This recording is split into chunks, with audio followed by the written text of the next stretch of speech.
Otherwise, the thing will accelerate to the left and right.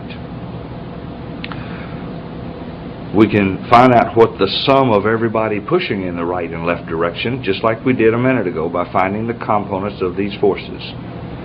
First, we take a look at this force. This force has no horizontal component. Therefore, we don't enter him into this equation. Plus, since he's going to the right, the force in member CB times the cosine of the angle between the force and the direction we are discussing, 30 degrees,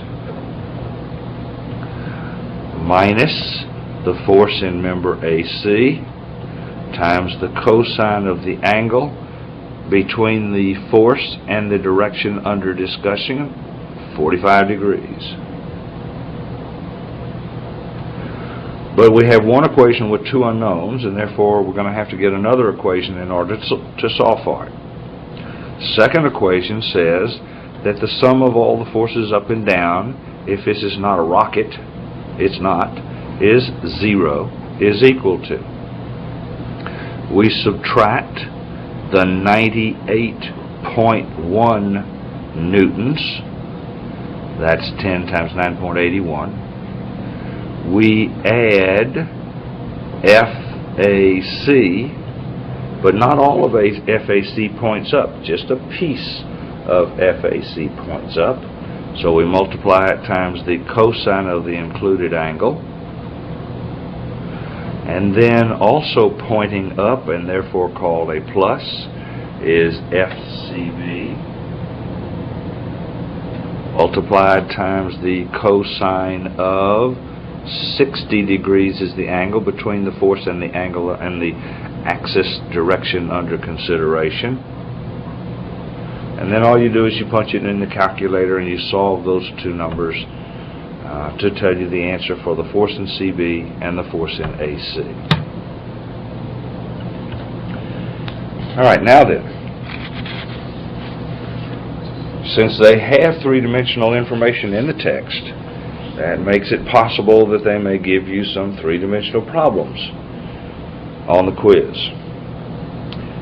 These work in exactly the same fashion as a two-dimensional one that we just worked. When you get to three dimensions, it is normally the case that you will keep track of the guy's X, Y, and Z projection along an axis by tagging the individual X component with what they call a unit vector I. And it's not at all difficult. All it is a tag, a name, an identifier that says I goes with the X-axis. It's just a reminder of who we're discussing at that time. I is considered to have a unit length of 1. Therefore, when multiplied by the 10, you don't mess up the fact that this guy points 10 in the X direction. And incidentally, the minus sign means that he points in the negative I, or the negative X direction. As you see, he does. He's pointing to the left along the X-axis. He also has a component 40 in the J direction. That's 40 in the Y direction. And it is going up, and 50 in the Z direction, or 50 in the K direction, and that defines this force, this vector. The nice thing about keeping track of the components of the force in this fashion is they're very easy to add. Because if you would like to know one resulting force which would replace all three of these guys, all you got to do is come take this X component, add it to this X component, add it to this X component, and you have the X component of the resulting force.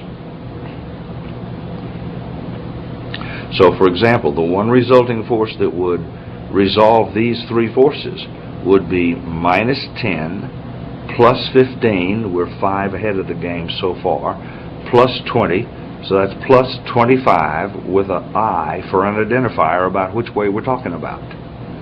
And incidentally, in your notes or in your book we gave you, you'll see there are three answers. One of them is perhaps the force is this. And then over on the other page he has another R with some different numbers written down. And then he has another one with some more numbers written down. The truth is, this is really easy to work. If you look at the other ones, this one says, I forget what it says, but it says something like 17I. And this one says minus 23I or something like that. Then there's probably one, if you were taking a real quiz, there's usually 5 choices. One of them says 22I. Well, none of these got a chance of being the answer. If you look in your book, you see this is the only one's got a chance of being an answer, because it's the only one that has 25 in front of the X direction. None of the others have any chance, because 10 to the left plus 15 to the right plus 20 to the right along the X-axis doesn't equal any of these numbers. No way, no way, no way. This is the answer. That time you mark I on the quiz and you go on to the next problem.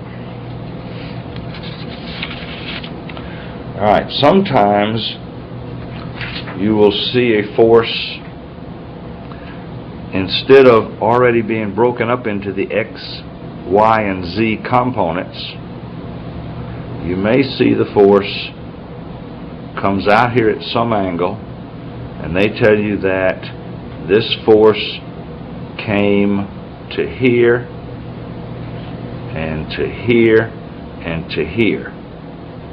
In other words, it's sitting at some dimension.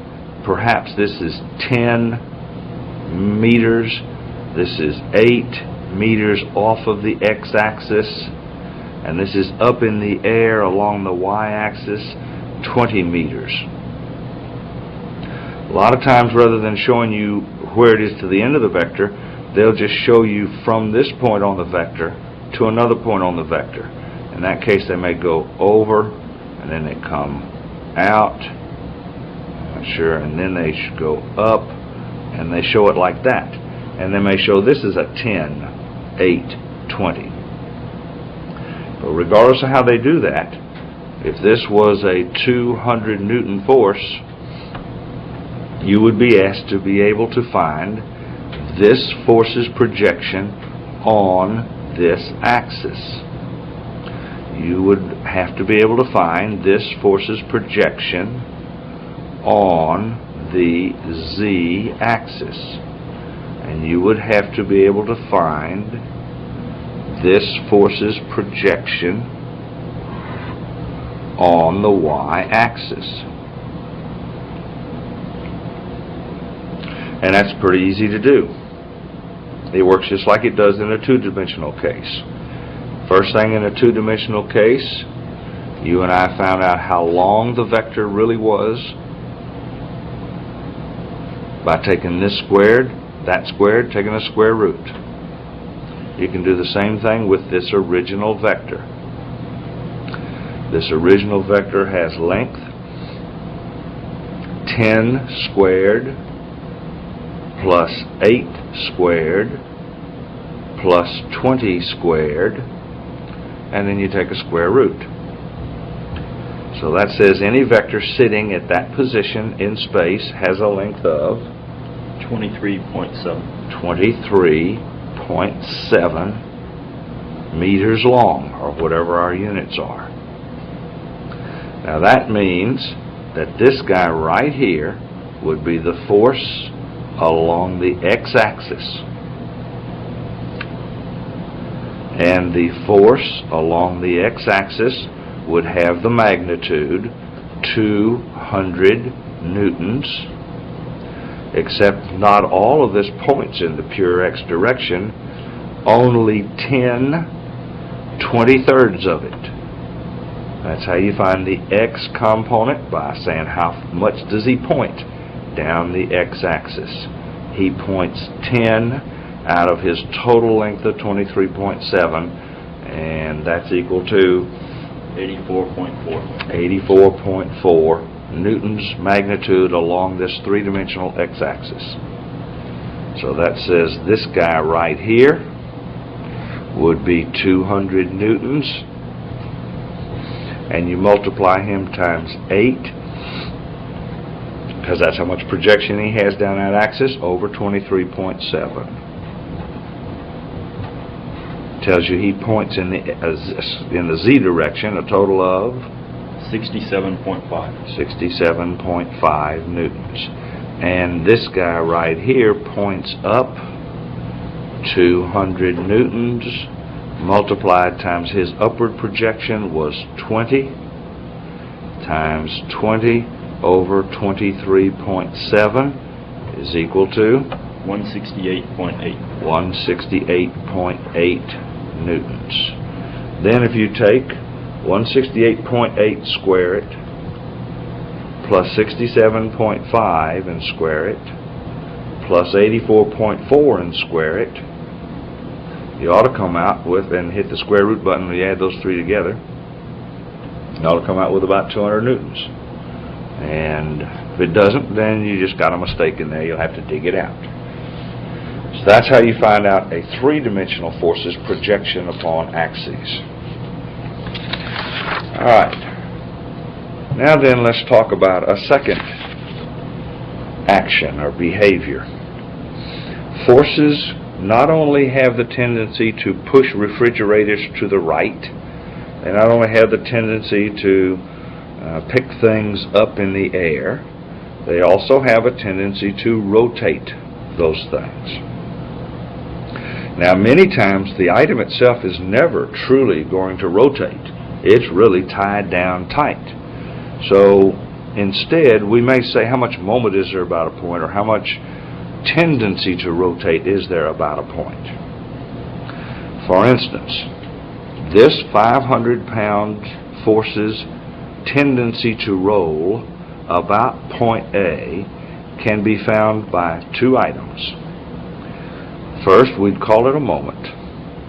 It is the moment of the 500-pound force tending to roll about point A. It doesn't really roll about point A, but it tends to. If it were to get away from us, it probably would. You get the magnitude of that moment by multiplying the magnitude of the force. The bigger the force, then obviously the bigger the moment, times how far is it? How far is it from point A? Well, it's obviously 5 feet from A, for a total of 2,500 foot-pounds of moment, tendency to roll. Now you also need a sign convention.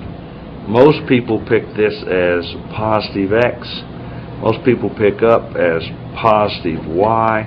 And right-hand rule is easy to remember because that's the way your right hand is made. But you know, a lot of people may pick the other direction. If you have, no problem. But just for grins, I'll pick that as the sign convention. I'd write it down so everybody would know, and then I would put a positive in there. The reason is if you'll bring this force to point D, tie a string to it. The length of that string is what they call the moment arm. Then once the string is tied on nice and tight, let the 500-pound force go. He goes to the left, but because the string is tied to him, he will start to roll about point A in this direction. That is a tendency to roll the way our hand is made, the right hand, and therefore it is tagged with a positive tendency to roll.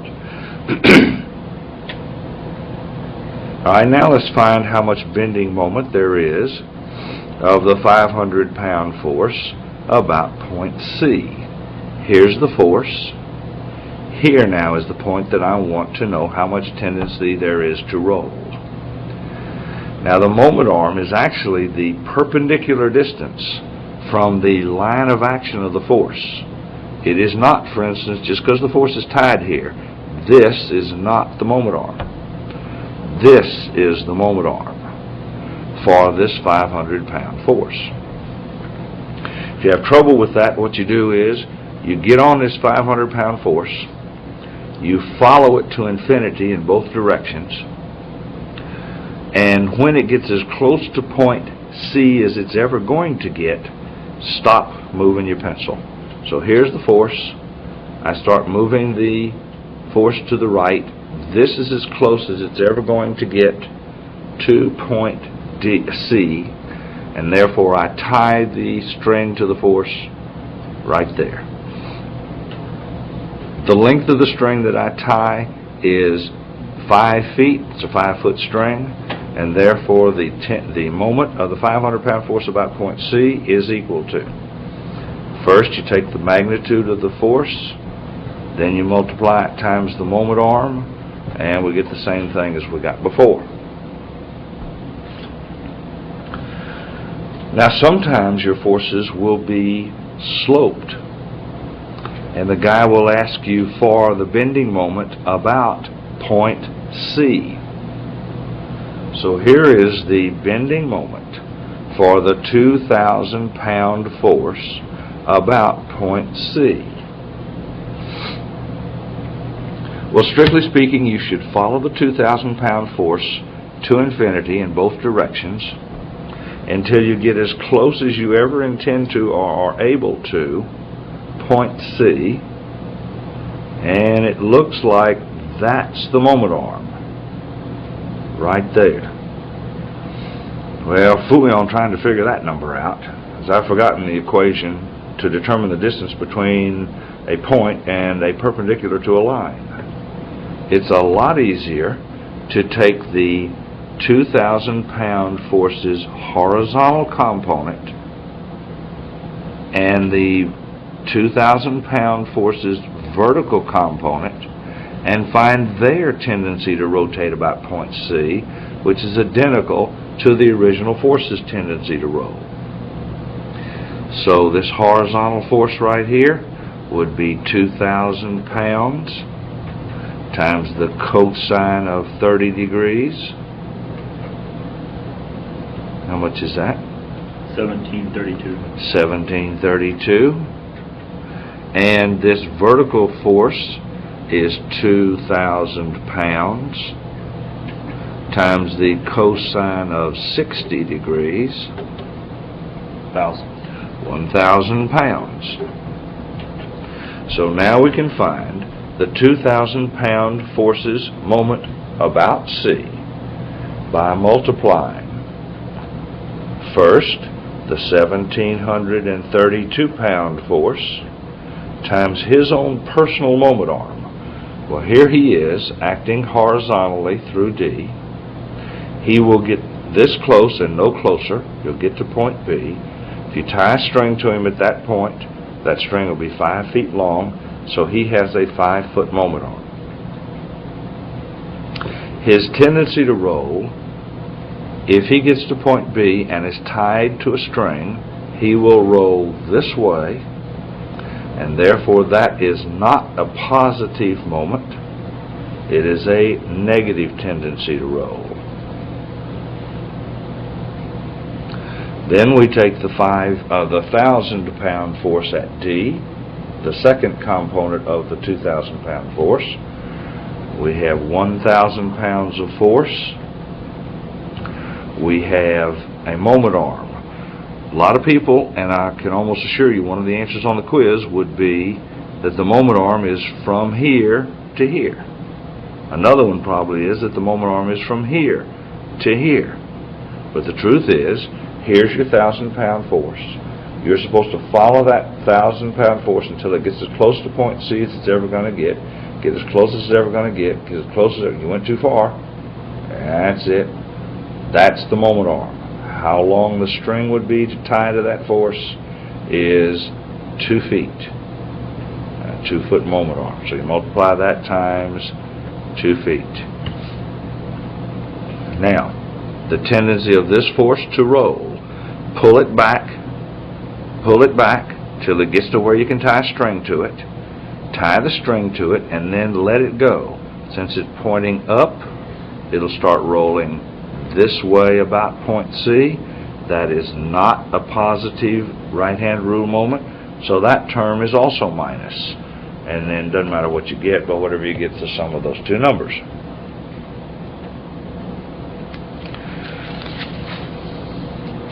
Now, sometimes you have structures that are three-dimensional. In this case, I have a piece of pipe which is 15 centimeters tall. Another piece of pipe is welded to it, 10 centimeters big, long. A 200 Newton force sitting at an angle of 20 degrees. Before you can find any moments inside of this thing, without a doubt it's going to be to your advantage to find out the vertical and horizontal components of this 2,000 pound force. The horizontal component would be 200 cosine of 20 degrees, also equal to 187.9. 188 pounds, newtons. And the vertical component would be 200 newtons times the cosine of 70 degrees for an upward component of 68.4. 68.4 newtons. Alright. Now here about all you can do is just carefully look and see who is tending to roll around a point or a line. The problem that probably would be asked on this quiz would be how much moment is there about the x-axis caused by anybody out there. I don't care who it is. You need to remember that this force, the 180 Newton force, is parallel to the x-axis and therefore causes no tendency to roll about that axis. This force, however, is perpendicular to that axis, and therefore, being 10 centimeters away, it would cause some tendency to roll about the x-axis. That moment would be 68.4 newtons. You would multiply it times how far this is away from the x-axis. That's 10 centimeters. So 684 Newton centimeters. Most people probably call that a Newton meter, and move the decimal down to be 0.684 Newton meters worth of moment, worth of tendency to roll about the x-axis. Next, how much tendency to roll is there about the z-axis? Well, about the z-axis, this 68 Newton force is parallel to the z-axis, so it has no tendency to roll around that axis. However, the 188 Newton force is perpendicular to the z-axis. You can see it would roll around that axis, and therefore it is equal to 188 newtons multiplied times how far it is off of the z-axis, 10 centimeters, and whatever you get. So that'd be like a three-dimensional problem with moments. Alright. Another force may act on a cable as opposed to something that is a little more rigid like a piece of steel, and in that case the forces would cause the cable to sag. If the cable is relatively light, as you will be able to assume on this quiz, then it would deform the cable into a series of straight lines. Now, where point B and point C and point D would be depend on two things. They depend on how much force you apply to the cable, and also how long the original cable is. As you might imagine, if this guy up here at E fed in another 30 feet of cable, all of these points would drop down. So you will have to be given one of these elevations. You'll have to be able to know how far it is with reference to A and with reference to E. They'll also have to tell you how high E is above A. But one of these will have to be known in order to solve the problem, otherwise you can't solve the problem. Now, this set of forces causes a pull on A, and that pull on A is directed along the axis of AB. But again, to make our life easy, we can break this force into two components: an A horizontal component and an A vertical component. In that case, there's really not much question which way they go. Since the cable is pulling down and to the right, the reaction will have to resist up and to the left. But there are two unknowns, and we do not know their magnitudes. You can, however, go over here to joint E and sum moments about that point. Here would be your equation. Sum moments about point E is equal to 0 if the whole cable is not collapsing, and it's not, it's just sitting there, is equal to, first you see a 4-kip load. Follow him until he gets as close to point E as he's ever going to get. He's 15 feet away, so his moment arm is 15 feet. And his tendency, once you tie this 15-foot piece of string to the force, you let it go, it would tend to roll this way, tied to the string, and that is a positive tendency to roll, so that's a positive moment. Plus, then the next one would be 12 kips times his moment arm. He's 30 feet away. Next, there's a 6-kip force, and he is 40 feet away. Next, there is an A vertical force, and he is 10, 20, 30, 40, 50, 60 feet away. And as you notice, if he were to get away from you, tied to a string, he would tend to start rolling this way, and therefore he has a negative tendency to roll. And then finally is this A horizontal force. Again, follow the A horizontal force until it gets as close to the point you're summing moments about as it's ever going to get. That's too far. That's just right. Can't get any closer than that. Your moment arm is 20 feet.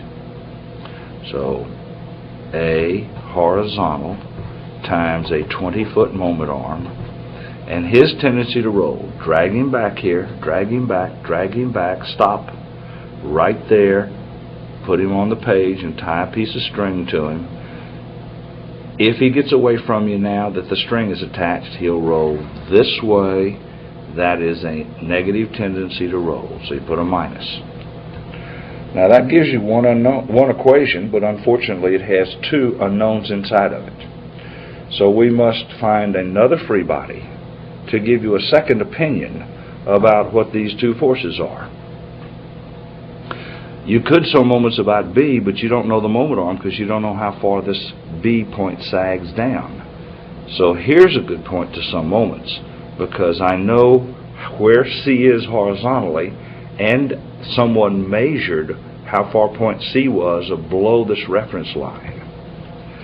So the second equation says sum moments about C. Now this is your free body now. Your free body now includes only this left-hand piece. So I could take a piece of paper and completely cover that up, because you don't even know that side exists. There's nothing over there that you can use in order to keep this free body in equilibrium. Alright, we say the sum of the moments about C is equal to 0 is equal to, first I see a 6-kip load. He is 10 feet away. Were he to get away from me about point C, he would roll this way. That is a positive tendency to roll, so I put a plus in front of that moment. Minus, because of the way he's going to roll, A vertical times 30 feet minus a Let's see. A horizontal. Here's A horizontal. Let me put A horizontal down first. A horizontal. His moment arm, he is 5 feet away. So the moment arm is 5 feet. Now let me see which way he's going to roll. I drag him back here.